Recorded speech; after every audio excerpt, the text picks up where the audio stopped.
A month or two ago, I made an appointment with my primary care physician for my almost annual checkup.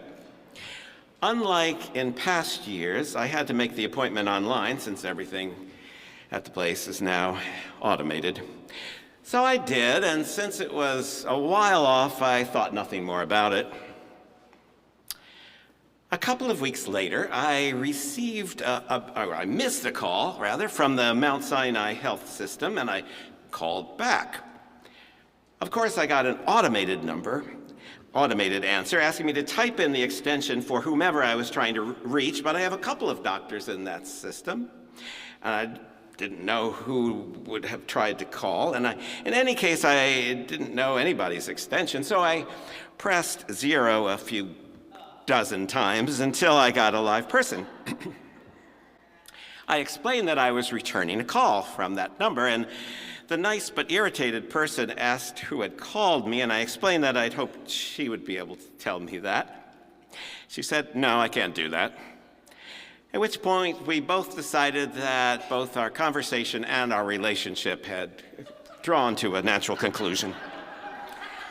When the day came, I showed up to my appointment. The receptionist looked confused, and she said, "Oh, I tried to call you to tell you your appointment was canceled." "Canceled? Why?" I asked. "Because we don't do pediatrics here," she said. Now, I was confused. "I'm older than I look," I said. Trying to win her over, you know. She says, "Your chart says 4 months old." I just waited. "Oh, I'll see if the doctor can squeeze you in," she said. Which he did, and we figured out that someone, maybe me, had listed June 13th, 2024 as my date of birth rather than when I was actually born. Mystery solved. As Ekema pointed out last week for us, this time of year it gets confusing to figure out just how old Jesus is supposed to be. The lectionary takes us swiftly from his birth to his bris at 8 days old to his teen years. By next week, he's going to be 30-ish. But now at Epiphany, he's getting born all over again. A vulnerable child with some strange, mysterious, illustrious visitors searching for him, and a cruel tyrant after him. Epiphany is an old holiday. It's older than Christmas, and it marks the manifestation of Jesus, God's star child, to the wider world. With the arrival of these magi from far away who are guided by an astronomical event, the birth of Jesus takes on an international and maybe even cosmic significance. Epiphany, as a word, means a shining forth or a making clear. And there are two things that could be made clear to us as a result of this story. First, the birth and life of Jesus is something that can be important not only to our Christian community, not only to our own time and place, but to all places and in all times, to quote the cosmonaut Buzz Lightyear, to infinity and beyond. The gospel writer Matthew wants us to know that Jesus comes not just for some small group of people, not just for Christians even, but for everyone and anyone, including this odd group of star followers from somewhere near what we now call Iran.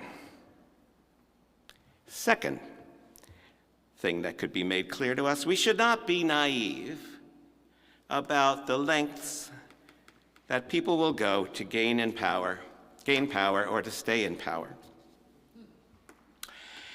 The star of Epiphany is, of course, the star.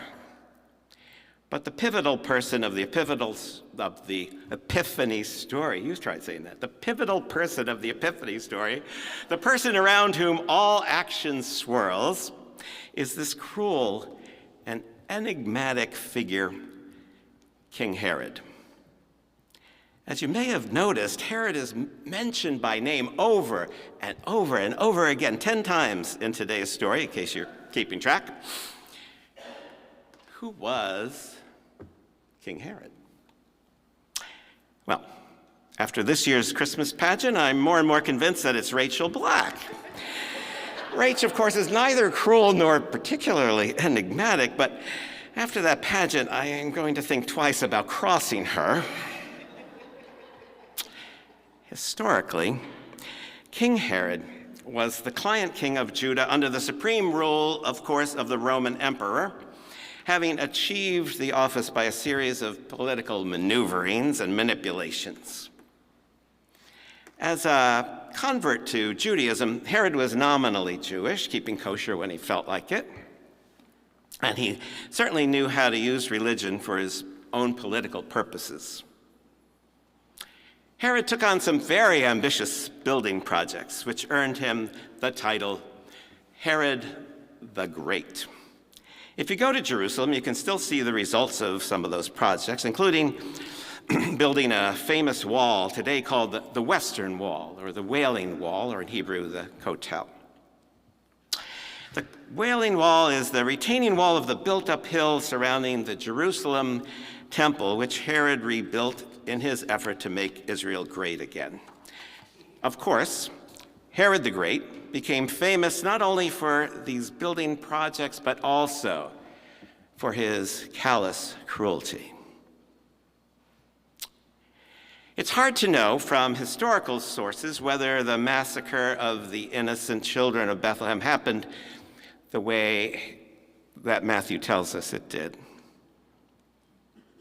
But Herod's reputation for callous cruelty certainly makes the story all too plausible. In his paranoid effort to hold on to power, Herod ended up killing either 1, 2, or 3 of his own children, depending on who you believe, and really, after a while, who can keep track. In his legendary insecurity, Herod also ended up killing his favorite wife, Mariamne, killing his uncle and his mother-in-law, all of which led Caesar Augustus, noting Herod's performative Judaism, to remark that in Herod's court it would be safer to be a pig than a member of his family. Luckily for us, both the Magi and Jesus' father Joseph receive warnings in the form of dreams about the murderous nature of King Herod, and they are able to take action as a result, as we've just heard. It seems to me that one of the epiphanies of Epiphany is not only the nature of Herod, but how to deal with Herod and people like Herod. And the Epiphany comes to the Magi and to Joseph with this message: defy and deny all powers of cruelty. The Magi are told to defy the direct order of Herod and not to return to tell him what they know. And so they go back to their own country, as we've heard, by another way.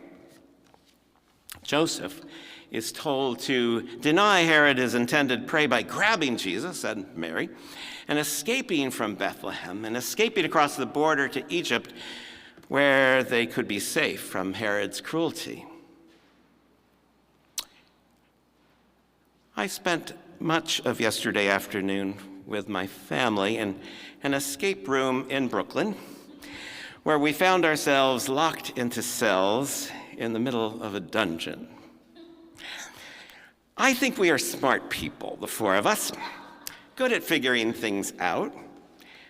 But if the woman running our escape room experience had not had mercy on us at multiple points and helped us in our effort to escape, I'm pretty sure the 4 of us would still be there, and Lee, Andrea, or Ekema would be preaching this morning's sermon.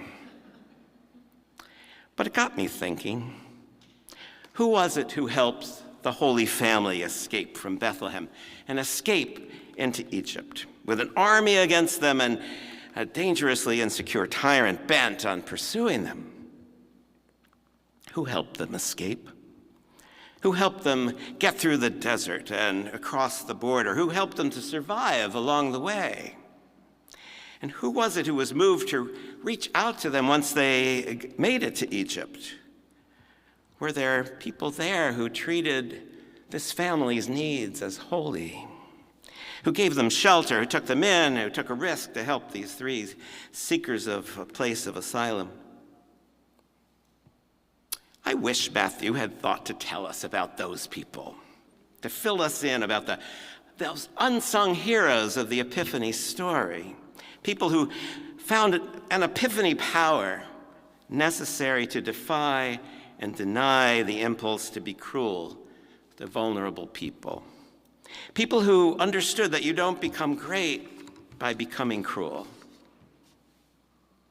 Friends, I don't know what's going to happen in the weeks and months and years ahead, but it seems very likely that we will continue to find ourselves needing to stand up to a few modern-day Herods and whatever they may try to do to put themselves and their plans in the path of love and justice. And Herods there are. We don't have to be particularly political to recognize that some will be making their way onto our country's cabinet. We don't have to be particularly partisan to recognize the danger of particular appointees. We don't have to be particularly progressive to see that there may be some Herods of whatever political party all too willing to sell out other people for their own security or their own position.